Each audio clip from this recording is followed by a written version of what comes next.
nosso site metrópolis.com, porque vamos trazer informações exclusivas na coluna de Demetrio Vecchioli sobre o caso Master e a relação com o Banco de Brasília. Ontem o Demetrio esteve ao vivo conosco, trazendo aí que vai ter uma série de reportagens exclusivas sobre o Banco Master. Junto com ele, temos também Isadora Teixeira fazendo todas essas apurações. É a nossa matéria de capa do site metrópolis.com e vamos direto lá para ela. Se você quiser acompanhar, acessa metrópolis.com, mas daqui a pouquinho a gente vai ter trecho dessa leitura aqui no nosso canal do YouTube. O título dela é BRB comprou R$1,5 bilhão em fundos da REAG após carbono oculto. Os documentos eles foram obtidos de forma exclusiva pelo Metrópolis e revelam que ativos têm a mesma característica da fraude investigada pela Polícia Federal na Operação Carbono Oculto. A gente destaca aqui, o nome dos nossos repórteres que estão fazendo toda essa apuração exclusiva, são os colunistas Demetrio Vecchioli e também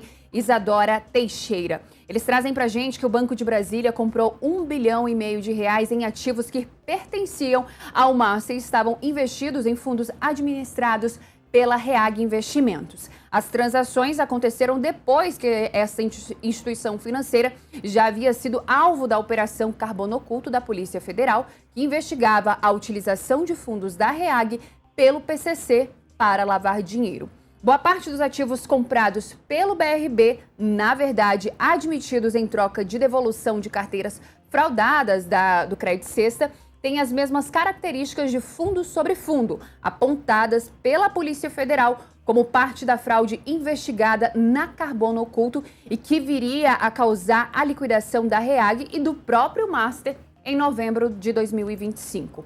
Documentos obtidos com exclusividade pelo Metrópolis a partir da Lei de Acesso à Informação mostram que as compras foram aprovadas pelas instâncias decisórias do BRB e pagas pelo Banco de Brasília antes da produção dos pareceres de risco que apontavam a semelhança com o que era investigado na Carbono Oculto. Além disso, o Demetrio e a Isadora mostram pra gente que 4 operações foram realizadas a toque de caixa, todas elas concluídas no dia 30 de setembro de 2025, a tempo de aparecerem nos balanços de terceiro trimestre, tanto do BRB quanto do Master.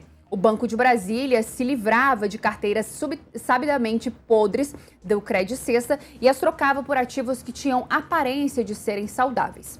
Parecia assinado em 24 de setembro pela Diretoria de Finanças e Controladoria e pela Superintendência de Operações Financeiras do BRB, aponta que a situação impunha ao BRB postura ainda mais diligente na condução da proposta. Havia risco elevado e prazo exíguo.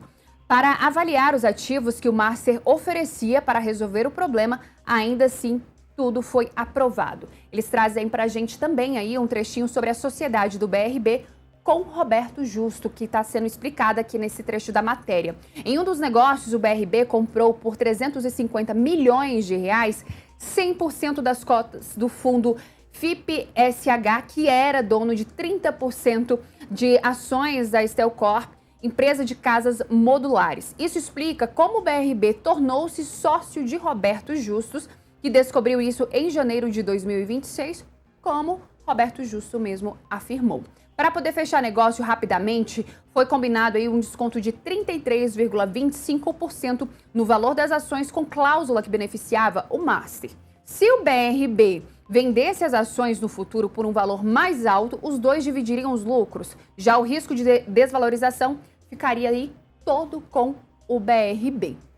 Para a gente poder também estar dando continuidade nessa matéria especial do Demetrio e da Isadora, eles mostram para a gente que o parecer conjunto de 5 superintendências do BRB apresentava diversas ponderações. Entre os alertas estava o fato de que o fundo era administrado pela REAG e o Banco de Brasília ficaria à mercê dos interesses de uma entidade investigada na Operação Carbono Oculto.